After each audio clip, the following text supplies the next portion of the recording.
Electric বাইকের পরামর্শ দিব। ইঞ্জিন চালিত বাইক এখন নেওয়াটা একদমই বোকামি। এই বাইকটা বাদ দিয়ে যদি ইলেকট্রিক বাইক হতো তাহলে মনে হয় এত প্যারাটা নেওয়া লাগতো না। ইঞ্জিন চালিত বাইক কিনা কোনো মানে হয় না। ইলেকট্রিক ছাড়া আমাদের উপায় নাই। রাজধানীর একটি পেট্রোল পাম্পের বাইরের চিত্র এটি। এখানে দাঁড়িয়ে থাকা জনসাধারণের কাছে জানতে চেয়েছিলাম এই মুহূর্তে যদি কেউ টু হুইলার কেনার পরামর্শ চায় তাহলে তাকে কি পরামর্শ দিবেন। তাদের থেকে এসেছে এমন উত্তর। কিন্তু কেন? এখনও ফুয়েল স্টেশনগুলোর সামনে গাড়ির লম্বা লাইন। জ্বালানি তেলের জন্য ঘন্টার পর ঘন্টা দাঁড়িয়ে আছেন ক্রেতারা। এখানে 1.5 ঘন্টা ধরে লাইনে পড়ে আছি, সেই বঙ্গবন্ধু মেডিকেল থেকে শুরু করে এই বাংলা মোটর সিগন্যাল। এখানে আমরা তো রাস্তার মধ্যে দাঁড়ায়া বুঝতেছি যে কতটা কষ্ট। ওনারা তো উপরে থেকে বলতেছে তেল আছে তেল আছে, ওনাদের একবার উচিত আমাদের মতো লাইন ধরা, তাইলে ওনারা বুঝতে পারবে যে আমাদের ঘামটা কত পরিমাণ ঝরানো হচ্ছে। এই গরমের মধ্যে ওনাদের একবার বোঝা উচিত। দেশের বাজারে কিছুতেই যেন কাটছে না জ্বালানি তেলের সংকট। জ্বালানির জন্য বিরামহীন এই অপেক্ষার পেছনে কারণ যুদ্ধ হোক বা সিন্ডিকেটের খপ্পর, ভোগান্তি কিন্তু সাধারণ মানুষেরই। এমন পরিস্থিতিতে বদলে যাচ্ছে মানুষের পরিবহন পছন্দ। জ্বালানি তেলের সংকট পড়ছে এখন, সেক্ষেত্রে সে ইলেকট্রিক মোটর সাইকেল কিনলে তার জন্য সাশ্রয়ী হবে। যে আমার ফ্রেন্ড কেউ যদি বাইক কিনতে চায়, বলবে তেলের বাইক আপাতত দরকার নেই।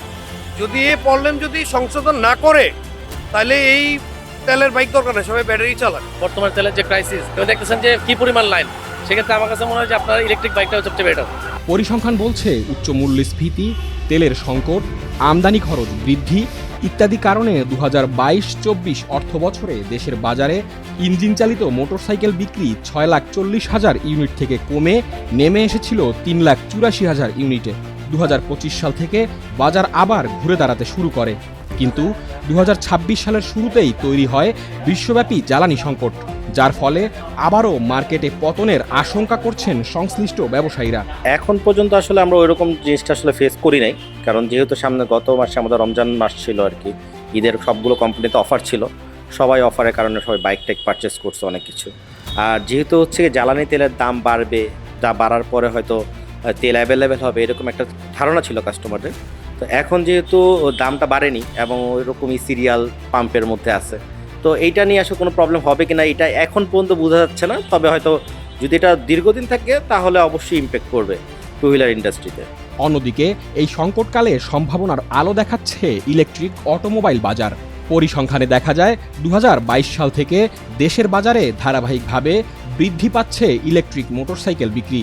সম্প্রতি দেশের বাজারে জ্বালানির সংকটের আশঙ্কা তৈরি হলেও নিজেদের জন্য এই সংকটকে সম্ভাবনা হিসাবে দেখছেন ইলেকট্রিক অটোমোবাইল বিক্রেতারা। তেলের ক্রাইসিসের জন্য অবশ্যই মানুষ বিকল্প খুঁজবে, আর বিকল্পের মধ্যে আপনি যত ধরনের ফুয়েল দেন, ফসিল ফুয়েল যাই দেখেন, ওগুলার থেকে মানুষ যে সুবিধা পাবে তার থেকে সবার আগে যদি সুবিধা খুঁজে তাহলে ইলেকট্রিক ভেহিকেল বা ইভি কার বা ইভি যেগুলো আছে এগুলো সবার আগে চাহিদা থাকবে মানুষের।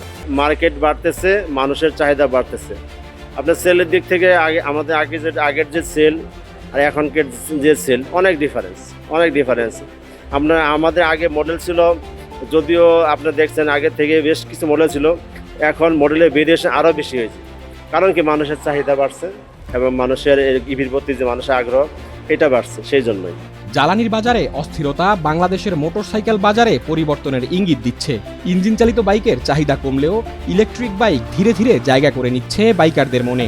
তাই এই ধারা অব্যাহত থাকলে ভবিষ্যতে দেশের রাস্তায় ইলেকট্রিক বাইকের আধিপত্য অবাক করার মতো বিষয় হবে না।